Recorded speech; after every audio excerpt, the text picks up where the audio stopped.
Good morning, Toastmasters. I love my eggs, especially for breakfast.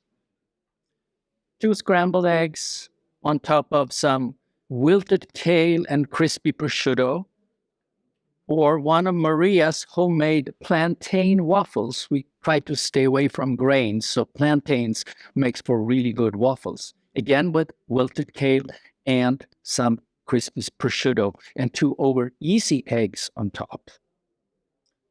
Breakfast is my hipster moment. I gotta have up. But all is not well in Eggland. You have probably noticed that prices have gone up recently, and there are a number of reasons for this. Number one, the avian flu. Last year, 58 million egg-laying hens died from the avian flu.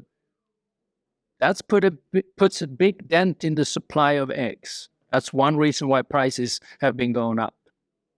Secondly, general inflation. The government has been printing money, as you know, for the last 3-4 years. And of course, with people having Mickey Mouse money to buy a lot of stuff for, then prices go up on the supply of eggs and everything else. That's reason number two. Reason number three, supply chain. Chicken feed has been in short supply, meaning that it drives up the price on chicken feed, meaning that it translates to more expensive eggs. So those are all things that have happened during 2022. So as a result, my Costco 24-pack of organic eggs has been AWOL for a couple of months. Well, it was actually back yesterday at $8 a carton. And I know $8 for 24 eggs, that's Costco. That's really good, but it used to be $6. Okay? So I have reverted to their non-organic pack of 24 eggs for $6. That's also a great price in today's market, but it used to be $5. So Costco has been forced to increase their prices just like everybody else, even though it's still the best deal out there. Now, I'm not hipster enough, like our Toastmaster of the day here, to pay $10 for a dozen urban backyard laid eggs. But hey, we all have our choices. So I covered 3 reasons. There is a 4th reason, and that is the movement to go cage-free. There are caged eggs, there are cage-free eggs, and there are free-range eggs. Those are the broad classification. Caged eggs is laid by hens that are kept in a little container like this their entire life. They can stick out there and eat, and then they lay an egg, and it rolls away some more, and it's being harvested somehow. I don't know the details. But obviously, the life of a hen in that little cage is not that fun, actually. So there has been a movement underway for quite a while to make it cage-free. Now, cage-free doesn't mean that they're out in the open, but it's at least bigger areas. They can walk around. They can interact a little bit more with other hens. Okay? Now, if you want to go the whole way, you go free range, and that's when they're out in the pasture and they can eat grubs and other goodies and things like that. And those are the most expensive eggs, obviously.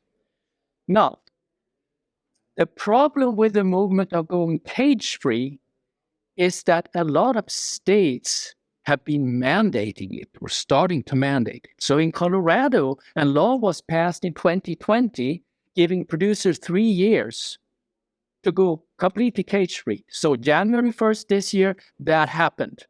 And you can no longer buy caged eggs in Colorado. California did the same thing in their Proposition 12. And in California, they said that all eggs, regardless of where they are produced, have to be cage-free. What does that mean? Well, it means as an egg producer, you go for the lowest common denominator, and California is a big state, a lot of eggs being sold, and you don't want to have different rules for where you send your eggs. So egg producers, they go cage-free because California went cage-free. So if you live in North Dakota, let's say North Dakota doesn't have these rules, you still pay a higher price for your eggs because of California rules, and probably because of Colorado rules, and the few other states that have gone in the same direction. Now, the problem here with this is that laws and regulations around this are violating individual rights of egg producers, of egg consuming businesses who now have fewer choices to buy their eggs, and indirectly of consumers who are paying a higher price for cage-free rather than caged eggs, whether it's an issue for you or not that laying hens are in cage or cage is or in more free spaces.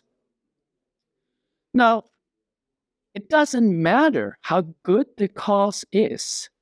Individual rights have to be protected, and laws and regulations should not force individuals to go in a certain direction.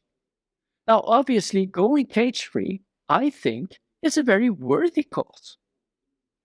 So if the regulatory legislative routes are not good because they're immorally violating individual rights, what is there to do?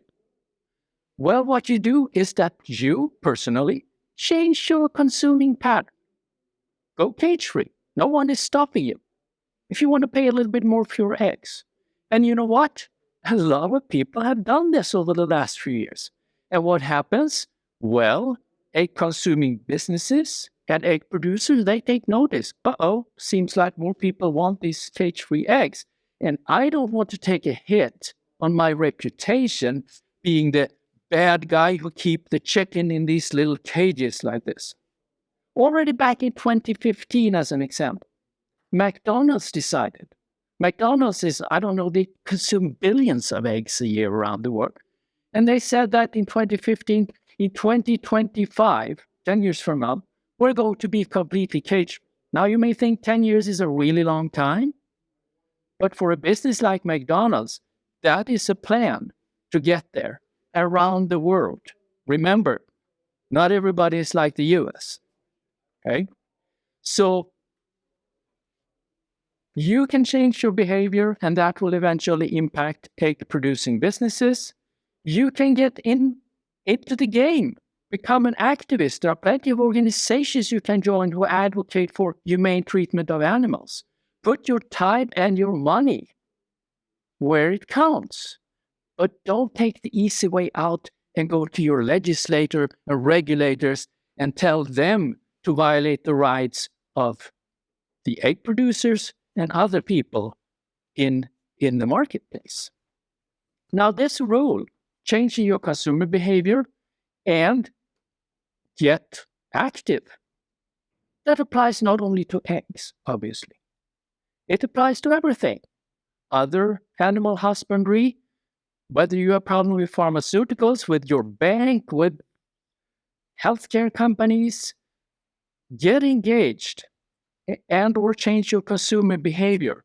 But remember that what you think should be right does not need you to go to the legislator or the regulator. In fact, it's wrong to force others. Convince them voluntarily in the marketplace that you're right and that they should join you. And that is how we affect change long term. Good morning, Toastmasters. Thank you very much.